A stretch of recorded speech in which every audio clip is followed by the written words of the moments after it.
Michael, the number 10 on the backstretch. He's been told to bring the car to the pits on the next lap. That will give the lead to Emerson Fittipaldi and bring Rick Mears up to second place. But of course, Fittipaldi and Mears will all have to stop. They are the only ones that run on the lead lap right now, and they run together on the straightaway. Michael Andretti peels off and heads down to the pits, and Gary Gerould waits for him. Indeed we do, Paul, and as you've indicated, we don't think he can go the distance without making another stop. I don't know that they're gambling on a yellow. We do know that his father, Mario, was having a fuel problem. We were not aware of a fuel problem for Michael, but right now they change the rubber. They pour in the precious fuel. He'll have 33 laps plus to go to get there. And of course, the guy in the catbirds, he would seem to be Mears because of the clutch problem for Fittipaldi.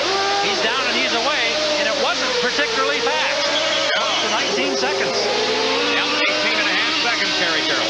Okay, one of the things they'll do, Paul, is to make double sure that they had that thing as full of fuel as they could possibly get. There's Emil coming right there across the start-finish line, the red and white car. That makes him the new leader of the race. Yes, he is. And then, but what's going to happen with Michael, he has two options that he can do. One of them is he can shift the engine to a higher gear, providing Emil has a problem getting out of the pits that we think he's going to have. The next option is he can turn the boost back a little bit, and these are all options provided he doesn't wait too long to do it. Well, he won't have a clutch, Paul. What's happened to the clutch? You can tell that the clutch itself is not bad. It's the hydraulic part of it that actuates the clutch that's bad. So he really doesn't have a clutch problem, as most people would think. It's just the clutch working. So what he's going to have to do is just be able to get it into the first gear, leaving the pits, which we'll see in just a minute now. So Emerson Fittipaldi rolls down the pit lane and rolls toward Jack Arute for what may be his final stop. And Paul, this is when the butterflies become big, not only in the driver, but also on every crew member. They bring the car to a stop. He's complaining of severe understeer, so they are going to change all four tires. He's trying to keep the engine revved. They are going to take every ounce of fuel left here because they have figured it down to having a 2-lap margin to finish the race with the fuel available. They've completed the work on the tires. They're waiting to take on all the fuel. They drop it down, and you can hear him having the difficulty getting out. 20 seconds in and out. There was that Emerson clunk. grabs the gear. Did you hear that clunk that Bobby described? And now, so slowly, he motors out. Bobby, you had it figured perfectly. Here's the leader of the race, Rick Mears, as Fittipaldi rolls away. Now remember, Paul, this is the guy that better start worrying about a little bit. As Rick Mears comes to a stop, Jack Arute is there. Teammate Emerson Fittipaldi, he knows now that Fittipaldi had a problem. They had a problem now with the air jacks getting the car up. To no concern, though, they'd already taken the tires off. Jerry Brion is the first one completed. Richard Buck and the rest of them are done. They're going to take on all the fuel on this side, too. Taking a long time to bring it in. Mears is off and away. And Michael Andretti wins that fight as Rick Mears comes away. And Michael comes back to the front. Sandy Andretti knows that Michael is now within striking distance of the Indianapolis 500 victory flag. But what they also know is that he stopped the last time right on the edge of the envelope. Some say beyond it. An advantage to Michael Andretti, who now roars into the pits. Sandy Andretti, this is what they were hoping for. Something that might help Michael get the extra fuel. The yellow flag does it. And Paul, remember that Michael's ability to get a ride in Formula One with McLaren, which he so covets, depends a bit on his marquee value in Europe. An Indy win here, and remember the McLaren team owner, Ron Dennis, is here watching this. This could turn this career around for Michael Andretti. So the yellow flag on because Danny Sullivan had an engine let go in big way on the main stretch. A lot of blue smoke all over the front stretch. Michael saw it himself, but was also radioed, bring it in. Now they're yellow. And so Michael Andretti got that extra fuel that he needed. He now has only one other obstacle to overcome. His car number, car 10, has never won the Indianapolis 500. That and his name. The Andretti name, of course, carried for so many years by Mario into this race. In front of Rick Mears is Michael's cousin, John Andretti. Andretti started this race with 4 in the field. There are 2 left. One of them is John. Then you see Rick Mears, the leader of the race, so he's back in the serial, and then Michael Andretti is just behind him. 3 Andrettis. Mario's still in the fight, certainly. Actually, thank he's you, in Sam. 5th. On board with Rick. Now here's something else to consider. This race traditionally changes in the last 10 laps. We're approaching that area now. The green flag is back out, and Rick Mears comes around John Andretti. He's no factor whatsoever, but Michael is right there with him.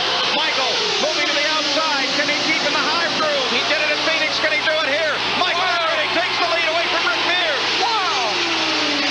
That's one of the toughest passes I've ever seen. A short shoot pass with 2 cars running nearly the same speed.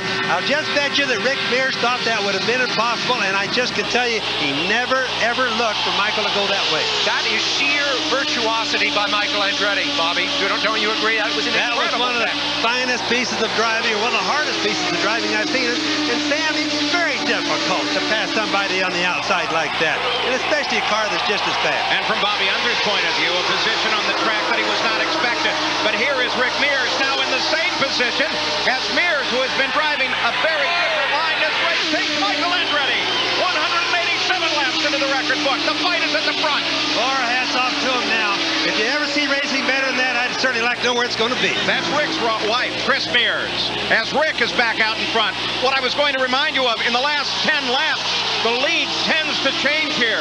In 89, Fittipaldi taking the race away from Al Unser. In 86, Bobby Rahal taking it away from Kevin Kogan. The 2 wives pray their husbands around. In 83, Tom Sneva took the race away from Al Unser. Bobby Unser won here in 1975, taking the race away in the last 10 laps because of rain from Johnny Rutherford. Rick Mears has driven for Roger Penske at the Speedway for 13 years, winning 3 of those races, an incredible record.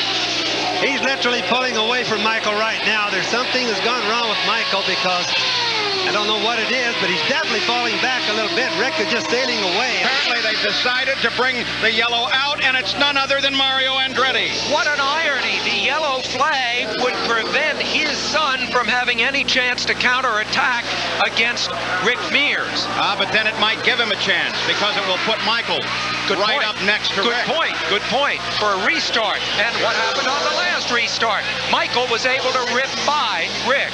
We should come back to green flag. Rick Mears has won 3 Indy 500s, but he's lost 2 of the closest in history, to John Cock by 16/100ths of a second in 82, and by 2 seconds to Rahal in 86. The point is, he is no stranger to close finishes. Michael Andretti has never been involved with a battle for the lead in the Indy 500 when it counted. It counts now. 6 laps to go. Rick really got a run at it that time at the restart, Paul. He wasn't going to let Michael sneak up on him. And he didn't have any traffic to worry about, nor did Michael.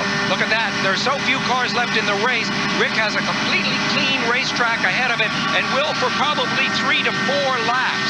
I think what happened during that passing that they did back and forth is you'll find that they found a new groove on that racetrack. Rick's speeds have picked up like to over 220 miles an hour. We started with 33 cars.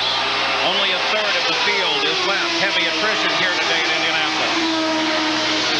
Rick was the fastest qualifier, remember. He ran the 4 best laps when it counted on pole day. He was the pole sitter. Now he has a clean track ahead of him, just like he did then. Rick Mears right now is doing what he does best. On a day that sees what may be the retirement from competition by the great 4-time winner, A.J. Foyt, we may see another 4-time winner crowned in Rick Mears. And the white flag has been thrown to Rick Mears, indicating 1 lap to go. Now less than 2 miles for Rick Mears. If he holds on, he will become the 3rd 4-time winner of the Indianapolis 500 here on the 75th running of the great race. Chris Mears as Rick runs the straightaway.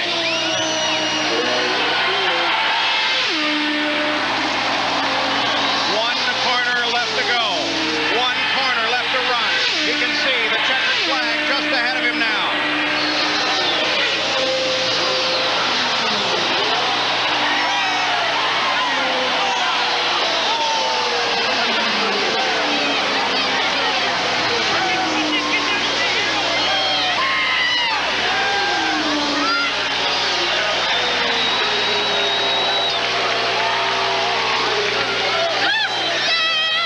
Rick Mears has accomplished what only 2 men have before. He is now a 4-time winner of the 500 as he waves to Michael